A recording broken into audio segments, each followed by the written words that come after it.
Welcome back. You're watching All About Ads on Ndtv Profit. This week we are talking about stock images.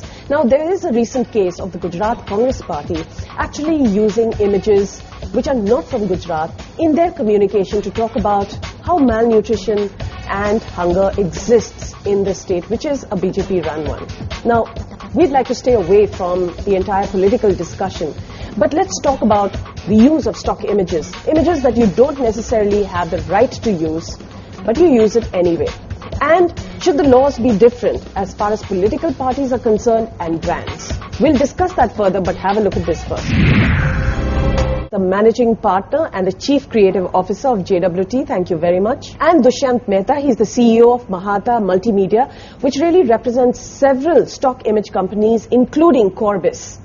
So thank you both, gentlemen, for joining us on All About Ads. First of all, Dushyant, is that ethically right to actually have a communication by a particular political party that talks about another political party trying to express something that exists in the state, but doing it through pictures that are not representative at all? To take an editorial point of view, then it is ethically wrong to put any other image and give which is not suited to that area. For a commercial one, because there is a creative independence given and it's an idea that you want to communicate, so ethically the lines get blurred over there. We'd like to mention here that it's not just one political party that is responsible, it is political parties across the board. And the other question that I really want to ask is, should the rules be different as far as political parties are concerned and brands?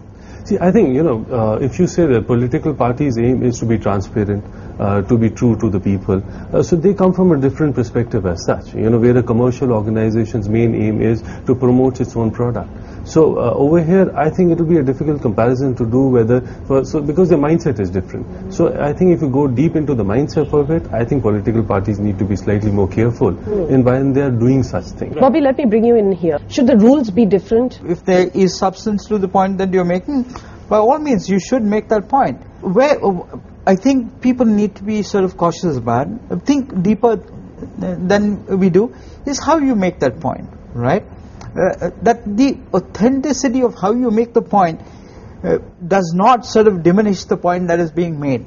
The rules of the game should be the same for any organization or an individual. If it happened in your agency, what is it that you, as the chief creative officer, would do? What is the action that you would take? Right? One is, if you're using stock images have been shot somewhere, and therefore, hopefully, they're off the place and all of that, then it's real, right?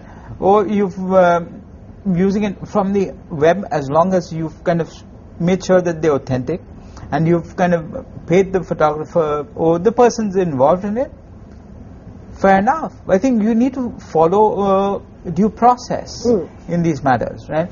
And that's true for any organization. A lot of images which are foreign images which are used by local brands. Now what they do is they use maybe a foreigner, Italian, and pass it off as an Indian. I get that point about brands trying to portray a thought. If they talk about beauty and they use a picture of a French woman, it's meant to imply that we are talking about beauty. I think the onus is upon the people who are creating on behalf of the organization. They don't have the expertise. They are not supposed to know. They're trusting you to do your job.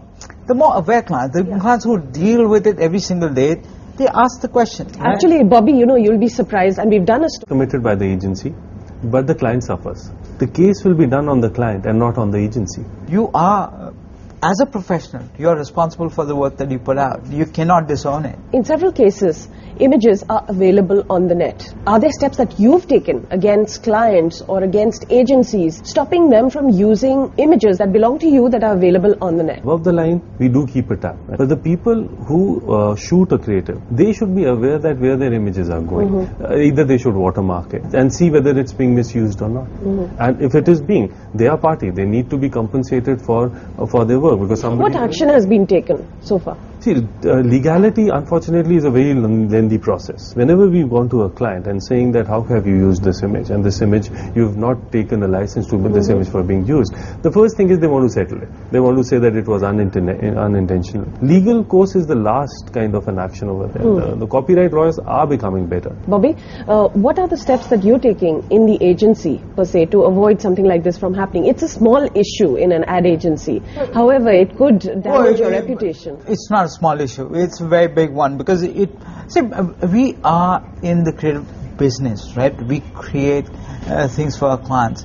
If we do not respect the creative rights of the people who've created different things, like a picture, an illustration, a piece of music, then that's a slippery slope. One image may be used by 10 different people. As long as they're paying for it, fair enough. Maybe formula company to a real estate company that uses the same picture. There are times when it is cost prohibitive to shoot. There's time pressure deadlines and stuff like that. If you use anything for a commercial purpose, well, the people whose property you've used need to get compensated. It's that simple. And especially in this day and age where images are available freely on the internet, you have to be exceptionally careful. That's where the problem lies. Is people think they're available freely. Well, they're available easily, but there's nothing free about it. It's somebody else, somebody's effort, idea, or just serendipity of being in the right time in the right place.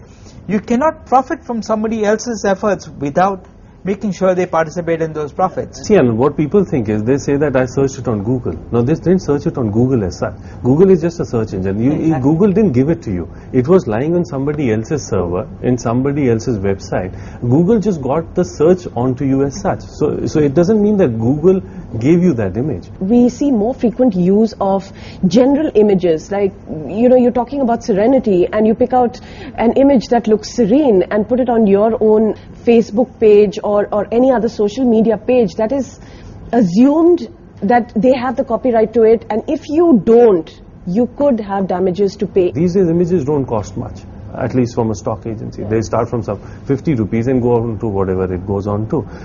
And nobody should have an intent to kind of steal an image when they are so easily available. I think if we can change the intent. These days, everybody is an amateur photographer. You talked about earlier a case where somebody was photographed and that particular image was used for commercial purposes for a particular company.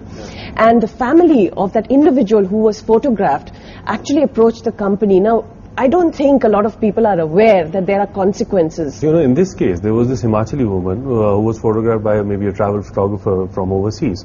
And this image was available with us for editorial use because it didn't have a model release. And a commercial company used it, though we said it doesn't have a model release, and they put it on their website to launch their Himachal entry into Himachal. And the brother-in-law saw his sister-in-law's image, and he gathered around 50 people from his village and went over there and started asking questions that how have you done it.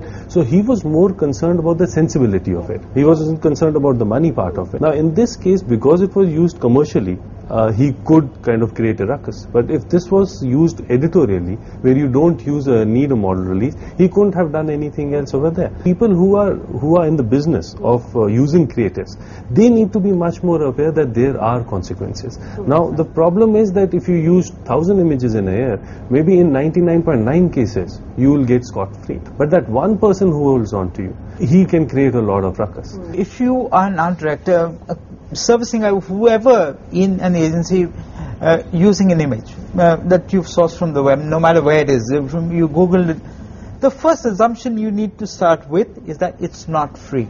In fact, some directors have actually picked up images and color corrected them and used them. The corrected image becomes your own copyright. What argument they give is that they take 5 images and create 1 image out of that. Now what they have done is they've not bought any of those 5 images, but the new creative that they've done is a new creative, so that becomes their own copyright. Right. But what they've done is they've actually stolen 5 things, and in this case you have to take a license to do it. Right. So it's all a game of licensing. Use of images of people who no longer are there. In ads, ads, we've often seen dead celebrities, political leaders who are no longer there. I mean, what is the law on that? See, the law is different for every country as such. So it depends on what the copyright law says, because who owns the copyright of the icon? Say, for instance, Marilyn Monroe. There was a legal tussle between the Californian state and I think somebody from the Marilyn Monroe family, and they lost it, because in that case what happened was that Marilyn Monroe has acted in a lot of movies, and other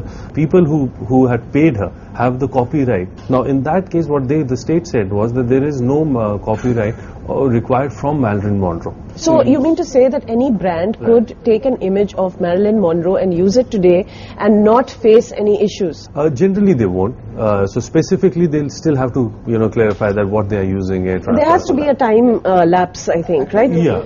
So you couldn't do the same with an image of, say, Lady Diana? No, you can't. And on that also, in every country it is different. Who owns it? Somebody has copyrighted it on any icon. So like I'll tell you about Eiffel Tower. Now you can use the image in the day and you don't need permission maybe from the French government. But at night, the people who lit the Eiffel Tower, they need to pay a royalty on that because they spent, say, millions or billions of dollars lighting it up. So they said, so it's slightly, yeah, so you need, and there are agencies who are into only copyright clearance. So for, agencies like JWT and all, they are specified, and we use people who check all those things. So due diligence done, you think, by larger agencies and usually skipped by smaller agencies? Yeah, see, the smaller agencies thinks it's free, so smaller they agencies. They don't know. Yeah, so the problem is one of, there's no school for, how to use pictures on the web. Digital is not equal to free, and be authentic to what needs to be said, right? So the thing really to remember is that these images could be freely available on the internet, but they're not necessarily free. They could have copyright infringement. So the next time you use an image, make sure you find that out. On that note, gentlemen, thank you very much for joining us on All About Ads. And you don't go away just yet, because coming up, your favorite part of the entire show, international ads.